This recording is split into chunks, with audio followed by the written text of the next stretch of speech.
बुद्धी आणि कलेचे वरदान दिले. ईश्वराने कोकिळेला कंठ आणि पिसारा दिला, तसे मानवाला बुद्धी आणि कलेचे वरदान दिले. कला शिकवून येत नाही, ती अवजत असावी लागते. कला शिकवून येत नाही, ती अवजत असावी लागते. तिला प्रोत्साहन मार्गदर्शन लाभावे लागते.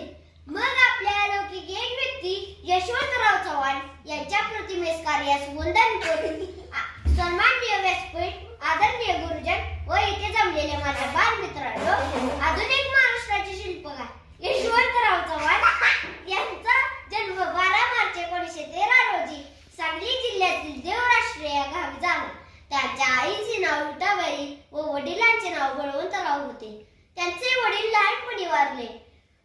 यशवंतरावांच्या आई विठाबाई यांचे बंधू ज्ञानदेव यांनी कष्ट करून यशवंतरावांना शिक्षण दिले. यशवंतरावांचे प्राथमिक शिक्षण कराड येथे झाले व उच्च शिक्षण कोल्हापूर व पुणे येथे घेतले व ते BAN झाले. यशवंतराव मोठे होत असतानाच ते राजकारणात सक्रिय होते. 1942 मध्ये स्वातंत्र्य लढ्यात भूमिगत होऊन त्यांनी कार्य केले. 1 मे 1956 मध्ये स्थापन झालेल्या द्विभाषिक मुंबई राज्याचे पहिले मुख्यमंत्री म्हणूनही त्यांचीच निवड झाली. यशवंतरावांना लहानपणापासून कीर्तन भजनाची आवड होती.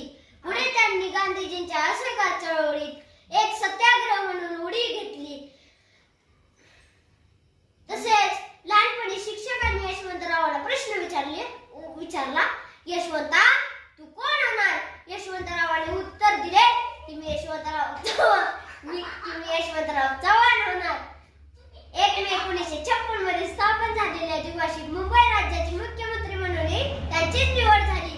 तसेच मुंबईसह महाराष्ट्र निर्माण झाल्यानंतर 1 मे 1960 मध्ये महाराष्ट्र निर्माण केले व ते महाराष्ट्राचे पहिले मुख्यमंत्री म्हणूनही त्यांचीच निवड झाली. त्यामुळे त्यांना पुढे अनेक पदे मिळत गेली.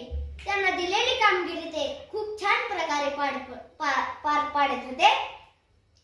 त्यांचे यशवंतरावांचे आधुनिक विचार, उद्योग, शेती, विषमता एवढे सर्व निगडीत आहेत. एवढे बोलले मी माझी भाषा.